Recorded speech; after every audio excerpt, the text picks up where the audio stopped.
Братцы, я приветствую всех и каждого. Я не знаю, то ли я голос сорвал, то ли я заболел, но в общем говорить не могу. Хочу рассказать ситуацию про мусор в Германии. У меня сейчас был суд. Поделиться этой историей, и наверняка, кто живет в Германии, либо планирует здесь жить, либо, может быть, проездом будет, считаю, это будет полезным, да и просто так расслабьтесь, заварите чаек, расскажу вам историю, которая у меня была, и длилась она полгода. В январе мне приходит письмо от города, и там написано то, что мы обвиняем вас в том, что вы выкинули мусор, и не просто выкинули не там, где его надо, а он был смешанный мусор. То есть там был био, там был пластик, там была бумага, там был этот рестмюль, там где всякие кусочки металла там, или еще что-то. Ну, в общем, катастрофическое нарушение. Здесь, в Германии, я снимаю квартиру, и у меня дома стоит 4 мусорки. 4 дома стоит мусорки, в которые первое – это гельбезак, желтый мешок. Туда складывается пластик, йогурты, баночки, то есть такое вот, да, то, что будут сжигать.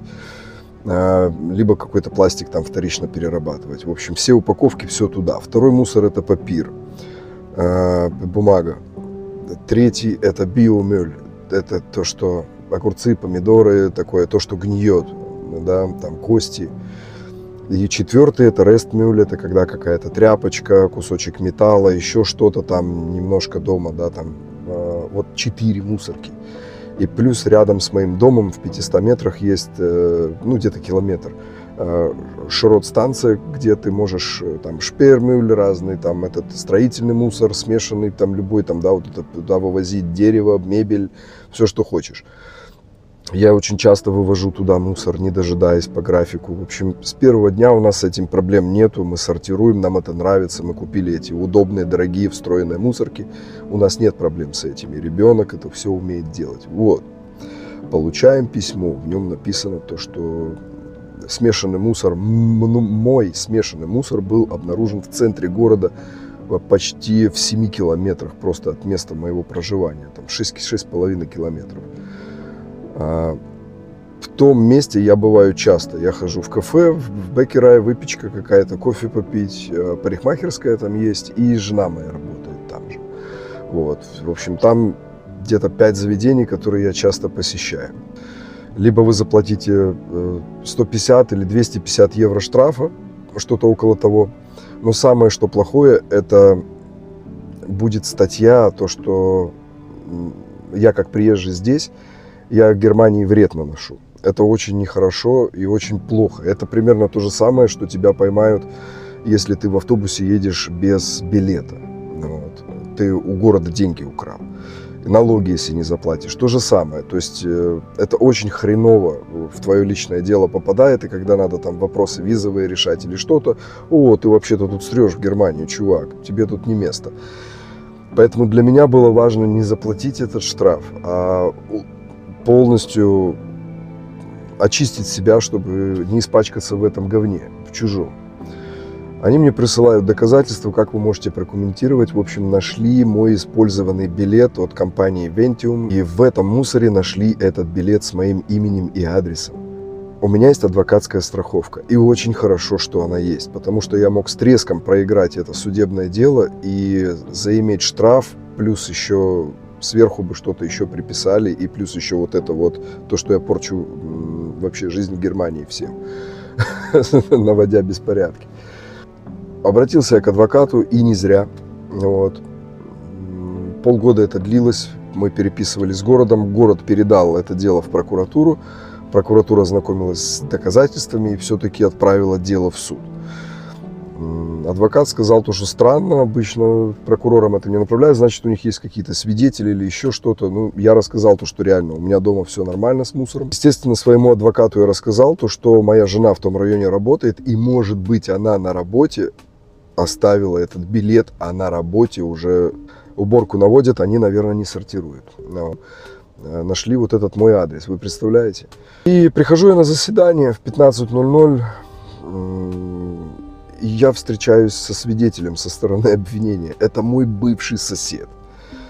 У этой истории будет две полезных ситуации. Вообще про мусор и про людей.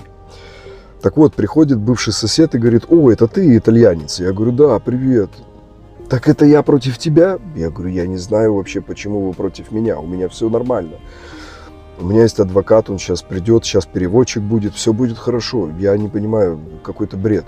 Слушай, вот по дружбе я тебе показываю документы, он мне показывает фотографии, его вызывают, когда что-то не так, и он как контролер приезжает, фиксирует и потом составляет дела.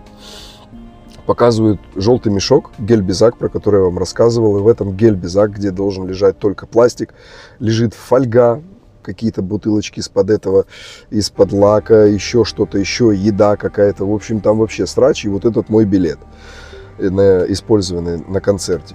Ну, окей, да, я не знаю, как он туда попал, но, братан, это точно не мой, я живу, блин, почти в 6 километрах. Он говорит: все, почему ты ко мне не пришел, я бы это все еще до суда замял, сейчас я дам такие показания, что просто все будет нормально, вообще не переживай. Приходит мой адвокат, видит, что мы общаемся: о, вы общаетесь, вам вообще нельзя общаться. А мы просто бывшие соседи, все нормально, сейчас мы все это дело замнем. И нас все, судья вызывает, елки-палки, мы заходим. Поклялись там правду говорить, все дела. В общем, ребята, просто из-за бумажки. Я потрясен этой системой, насколько здесь все круто. Вызывает судья, мы все сели, подали клятвы. Мне все переводят. Вся вот эта процессия, там прелюдия, минут 10, там все разговаривают, официально все. И потом свидетель начинает рассказывать. Я, говорит, приехал, все сфотографировал, задокументировал, меня вызвали. А у него спрашивают: скажите, в том районе в основном мусор с организацией. Вы можете классифицировать вот этот пакет, который вы открыли, что он бытовой? Да, он бытовой. Если б не мой адвокат, он вообще просто красавчик. Вот мой адвокат взял и сказал: слушайте, а как вы определили, что это производственный или бытовой мусор? Ну вот, по опыту мы знаем. Вы экспертизу делали? Вы являетесь экспертом? Нет, нет, нет, нет, нет. Значит, все, что вы сейчас говорите, это все фантазии. Скажите, пожалуйста, что-то еще было найдено, принадлежащее вот этому гражданину, мне, да, там, помимо вот использованного билета? Нет, только вот это. Там были еще чеки, но они были без имени, просто, видимо, за наличку платили. У нас была линия защиты на то, что нельзя говорить, что мы где-то выбросили, потому что в Германии даже в общественную мусорку нельзя выбрасывать мусор, который тебе принадлежит, на котором есть твое имя. И вот этот парень, который сидел, обещал то, что сейчас я тогда все скажу как надо, он просто начал меня там чуть ли не топить, что я из дома этот мешок привез. Уже даже, понимаешь, чуть ли не к этому. Я не понимаю, что здесь за люди, конечно, да, странно. В общем, адвокат это все разнес. Мы сказали, что у меня в 500 метрах здесь все рядом. Мы предоставили фотографии, то, что я постоянно на этом реcycling-шот бываю. У меня оплачены все счета по вывозам этих мусоров и сортировке этих мусоров. И, в общем, суд не может доказать, что это я выбросил. Мы говорили то, что мы могли забыть, мы могли оставить, мы не знаем. Мы ходим в кафе, в ресторан, и плюс еще жена работает вот в студии по ногтям.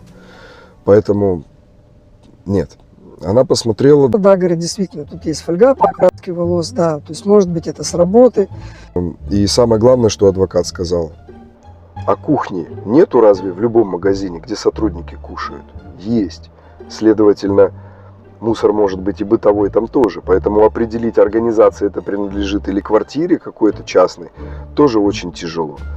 И как он не пытался навешать на меня вину, хотя он мне обещал, что, бля, братан, все будет хорошо, мудак. 3 есть варианта, вот с которой я лично столкнулся. Это виновен. 2 невиновен. 3 оправдан. Полностью оправдан. Когда ты виновен, тебе хана. Мой является 2-м вариантом. Это когда я просто не виновен, дело закрывается. Аннулируются штрафы, все издержки города. Но адвоката я должен оплачивать сам. Благо у меня есть страховка. Вот. 3-й вариант — это полностью оправдан. Почему меня не оправдали? Еще одна полезная информация. Про людей я вам рассказал, никому не доверяйте. 3-й вариант, почему не оправдан, потому что там было мое имя и был мой адрес. Значит, это мой мусор, именной мусор. И я обязан его утилизировать теми способами легальными, которыми располагаю. Выбросить у себя дома, выбросить у своего дома в моем баке, либо отвезти на ресайклинг. Ну, либо сжечь, я не знаю, костер развести. Поэтому нельзя выбрасывать нигде и оставлять свой мусор, потому что вас паровозом могут прицепить. Задавайте свои вопросы. Но так что так. Хороших выходных. Пока.